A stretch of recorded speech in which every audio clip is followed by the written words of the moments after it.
tongue. Will you ask or will I speak? Any question?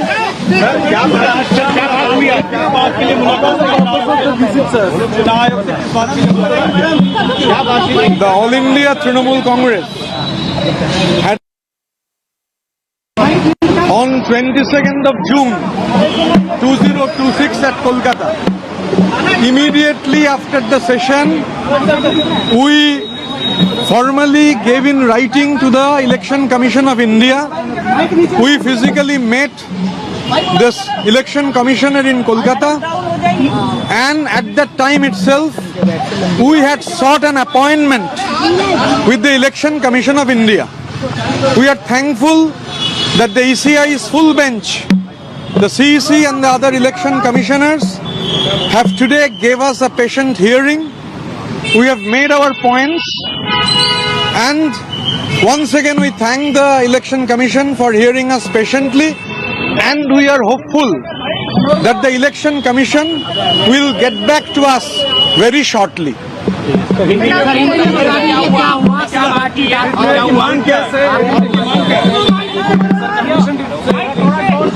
2026 का जून महीने का 22 तारीख कलकत्ता में ऑल इंडिया तृणमूल कांग्रेस का एक स्पेशल सेशन हुआ। स्पेशल सेशन में जो निर्णय लिया गया, हमारे बीच हमारे पार्टी का चेयरपर्सन অরূপদা কোথায়? অরূপদা के सामने डाको, सामने आसो, सामने এখানে আসো। बोल रहे हैं, मैं सुन चुका हूँ, थोड़ा धीरज रखिए অরূপদা के रास्ते। तो 22 तारीख जून महीने में कलकत्ता में जो हमारा डेलीगेट सेशन हुआ, उस डेलीगेट सेशन से all India Trinamool Congress committee, national working committee चुने गए और Arup Roy, veteran politician, multiple times MLA and former minister, cabinet minister, उनको पार्टी का चेयरपर्सन चुना गया। तो जैसे ही हमारा ये डेलीगेट सेशन हुआ, स्पेशल सेशन, हम तुरंत इलेक्शन कमीशन को हमारा जो 23 तारीख की हम लोग हमारा भेजे थे इलेक्शन कमीशन के पास।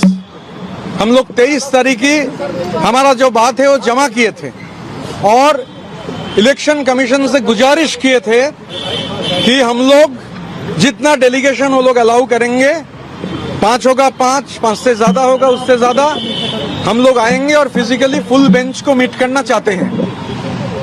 हम लोग इलेक्शन कमीशन को धन्यवाद देंगे कि आज इलेक्शन कमीशन का फुल बेंच उन लोगों से हम लोगों का मिलने का मौका मिला और काफी लंबा समय से उन्होंने हमारा जो बात था वो बात सुने हैं और हम लोग ये उम्मीद करते हैं कि जल्द से जल्द इलेक्शन कमीशन, हम लोग जो आए थे, इलेक्शन कमीशन जल्द से जल्द विल गेट बैक टू अस।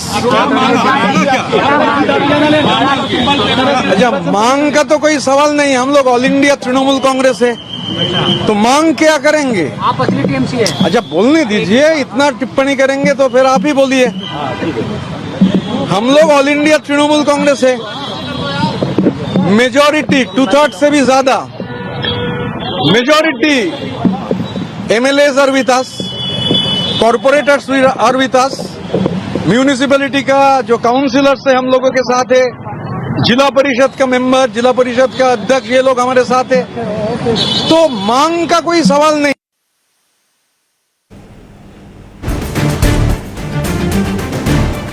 আর বিস্তারিত জানবো, টেলিফোন লাইনে রয়েছে প্রতিনিধি রাজা সাহা। রাজা, একটা বিষয়ে ঋতব্রত স্পষ্ট করে দিয়েছেন যে আমরাই তৃণমূল, তাই প্রতীকের কথা কোথা থেকে আসছে এবং একাধিক মন্তব্য তিনি করেছেন, কি জানা যাচ্ছে? স্পষ্টভাবে ঋতব্রত বন্দ্যোপাধ্যায়ের নেতৃত্বে দর্শনের প্রতিনিধি দল তারা আজকে কেন্দ্রীয় জাতীয় নির্বাচন কমিশনে গেলেন। প্রায় 30 থেকে 35 মিনিটের বৈঠক, সেই বৈঠক থেকে বেরিয়ে এসে স্পষ্টভাবে ঋতব্রত বন্দ্যোপাধ্যায় সংবাদ মাধ্যমের মুখোমুখি হয়ে একটাই কথা স্পষ্টভাবে বললেন যে আমরাই তৃণমূল, আমরাই আসল তৃণমূল এবং আমাদের দলের চেয়ারপারসনের নাম অরূপ রায়। তোমাকে এই প্রসঙ্গে বলে রাখি যে এতদিন পর্যন্ত যে তৃণমূল কংগ্রেস যার নেতৃত্বে মমতা বন্দ্যোপাধ্যায় ছিলেন, সেই দলের চেয়ারপারসন কিন্তু ছিলেন মমতা বন্দ্যোপাধ্যায় নিজে। আজকে ঋতব্রত বন্দ্যোপাধ্যায় জাতীয় নির্বাচন কমিশন সেখান থেকে বেরিয়ে এসে স্পষ্ট করে বললেন যে আমাদের দলের চেয়ারপারসন অরূপ রায়, এবং তিনি স্পষ্ট করে বললেন যে পরিবারতন্ত্রের বিরুদ্ধে আমাদের লড়াই ছিল। পরিবারতন্ত্র বলতে খুব স্বাভাবিকভাবে এই কথা অস্বীকার করবার জায়গা নেই। মমতা বন্দ্যোপাধ্যায় অভিষেক বন্দ্যোপাধ্যায়কেই ঋতব্রত বন্দ্যোপাধ্যায় উদ্ধৃত করেছেন, এই গোটা বিষয়ে কটাক্ষ করেছেন।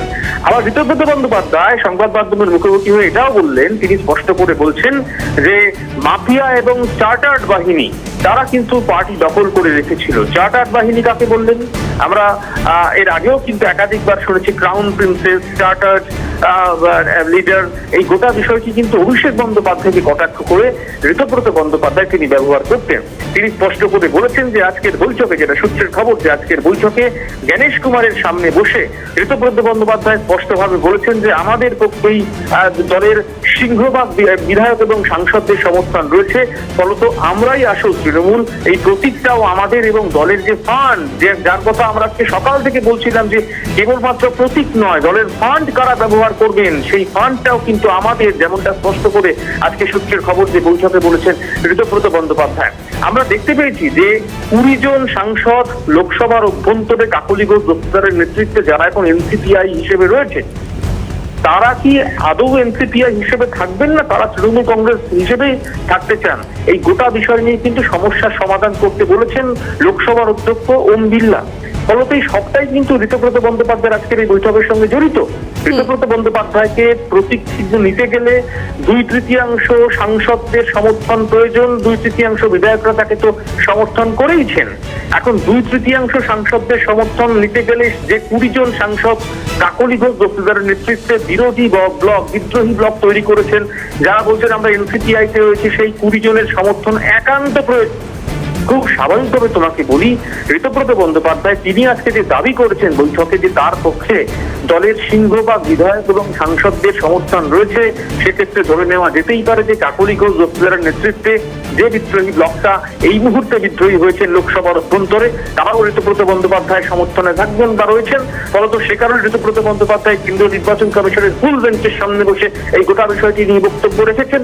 এখন দেখার যে কেন্দ্রীয় নির্বাচন কমিশন তারা যাবতীয় আইন খুঁটিনাটি যাবতীয় খতিয়ে দেখে এই ঘাস ফুল তৃণমূল কংগ্রেসের প্রতীক চিহ্ন, সেই প্রতীক চিহ্ন ব্যবহার করতে তাকে দেয়, সেটাই কিন্তু এখন দেখার। অভিনন্দন। একেবারেই ধন্যবাদ রাজা।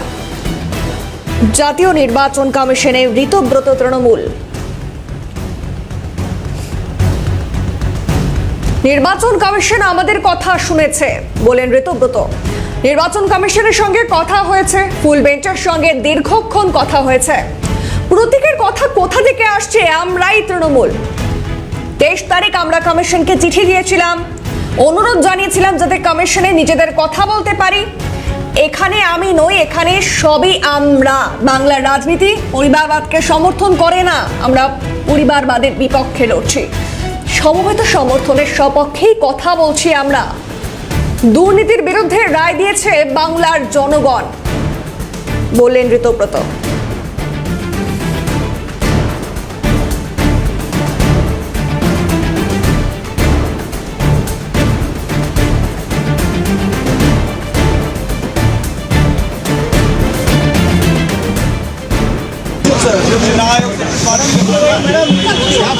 The All India Trinamool Congress had on 22nd of June 2026 at Kolkata. Immediately after the session, we formally gave in writing to the Election Commission of India. We physically met this Election Commissioner in Kolkata, and at that time itself, we had sought an appointment with the Election Commission of India.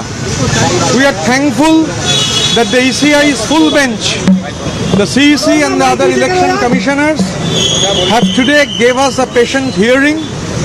We have made our points, and once again we thank the Election Commission for hearing us patiently, and we are hopeful that the Election Commission will get back to us very shortly. Hindi में please बताइए कि क्या हुआ, आप लोगों ने क्या मांग की है, क्या हुआ? थोड़ा जोर से बोले। 2026 का जून महीने का 22 तारीख कलकत्ता में ऑल इंडिया तृणमूल कांग्रेस का एक स्पेशल सेशन हुआ। स्पेशल सेशन में जो निर्णय लिया गया, हमारे बीच हमारे पार्टी का चेयरपर्सन अरूप दा नीचे रखो यार, अरूप दा के सामने रखो, दादा चुनाव आयोग से क्या मांग की है? बोल रहे हैं, मैं सुन चुका हूँ, थोड़ा धीरज रखिए। अरूप दा के तो 22 तारीख जून महीने में कलकत्ता में जो हमारा डेलीगेट सेशन हुआ, उस डेलीगेट सेशन से all India Trinamool Congress committee national working committee चुने गए और Arup Roy veteran politician, multiple times MLA and former minister, cabinet minister, उनको पार्टी का चेयरपर्सन चुना गया। तो जैसे ही हमारा ये डेलीगेट सेशन हुआ, स्पेशल सेशन, हम तुरंत इलेक्शन कमीशन को हमारा जो 23 तारीख की हम लोग हमारा भेजे थे इलेक्शन कमीशन के पास, हम लोग 23 तारीख की हमारा जो बात है वो जमा किए थे और इलेक्शन कमीशन से गुजारिश किए थे कि हम लोग जितना डेलीगेशन वो लोग अलाउ करेंगे, 5 होगा 5 से ज्यादा होगा उससे ज्यादा। এই মুহূর্তে আমাদের সঙ্গে টেলিফোন লাইনে রয়েছে রাজনৈতিক বিশ্লেষক ঝন্টু পরাগ। ঝন্টু বাবু, আপনাকে স্বাগত সিএনএ। এবং যে খবরে মূলত নজর রেখেছি যে জাতীয় নির্বাচন কমিশনের ঋতব্রত তৃণমূল আজকে গিয়েছে 10 জনের দল, এবং সেখানে দলের প্রতীক এবং তহবিল নিয়ে যে কাটিয়া চলছে সেই সমস্ত বিষয়ে সেখানে বৈঠক হয়েছে, কি বলবেন?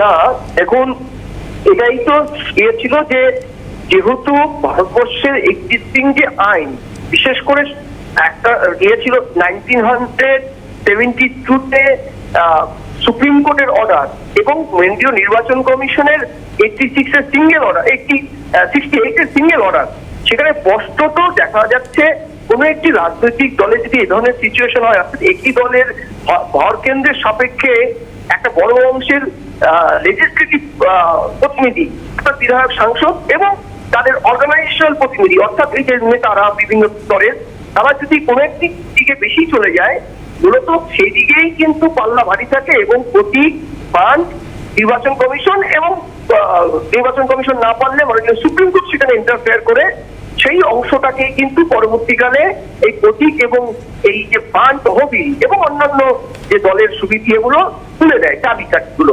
অর্থাৎ সেই জায়গায় দাঁড়ালে পরে আপনি যদি হাল আমলের এটা দেখেন, অজিত পাওয়ার, শরদ পাওয়ারের এটা হিসাব মডেলটা, কিংবা আপনি যদি একনাথ সিন্ডের বহু চর্চিত মডেল, আমরা দেখলাম যে প্রতীক, নাম, তহবিল সবকিছু কিন্তু একনাথ সিন্ডের শিবসেনা পেয়েছিল এবং এই এর ভিত্তিতেই কিন্তু ভারতবর্ষের যে এই ধরনের সিচুয়েশন গুলো, কংগ্রেস থেকে বেরিয়ে যাওয়া রাজনৈতিক দলগুলো, আঞ্চলিক দলগুলো পরবর্তীকালে এই সিম্বল তহবিল কিন্তু পেয়েছে। অর্থাৎ সার্বিক দিক থেকে নির্বাচন কমিশন যে পদক্ষেপটা নিতে চলেছে, এটা পরবর্তীকালে আমরা জানতে পারবো। কিন্তু আমি এটাও বলছি যে এই যে চিত্রনাট্যটা আপনি দেখতে পাচ্ছেন দিল্লির বুকে চলছে, যে কালীঘাট তৃণমূল ভার্সেস ঋতব্রত তৃণমূলের, এখানে কিন্তু আমি বলি ভারতবর্ষের এক্সিস্টিং সংবিধানের আইন এবং মাননীয় সুপ্রিম কোর্টের প্রিভিয়াস যে অর্ডার গুলো, সেটাতে কিন্তু আপাতত ঋতব্রত তৃণমূল অনেক যোজন এগিয়ে, অর্থাৎ তহবিল, দলের প্রতীক, রেজিস্ট্রেশন সবটাই কিন্তু তার দিকেই যাবে বলে আমার কোথাও যেন মনে হচ্ছে। অন্তত এর আগের যে উদাহরণগুলো তার এটা আমি এটা বলছি। একেবারে ধন্যবাদ ঝন্টু বাবু সময় দেওয়ার জন্য। সাংসদ কীর্তি আজাদ, তার কি প্রতিক্রিয়া শুনুন। ऋतुव्रत कौन है? उसको तो निकाल दिया था सीपीएम वाला। क्यों निकाला था? उसका वीडियो आया था, इसलिए उसको निकाल दिया था। पैर पर पड़ा रहता था दीदी के पास में, तो दीदी उस पर दया करके उसको राज्यसभा का एमपी बनाया, इंटक का उसको प्रेसिडेंट बनाया, सभापति बनाया, स्टेट का विधायक बनाया। आज वही जिस थाली में खाया उसमें छेद करता है। ऐसा आदमी का चरित्र, कैरेक्टर के बारे में आदमी क्या कह सकता है? इस कैरेक्टरलेस लोग हैं ये लोग।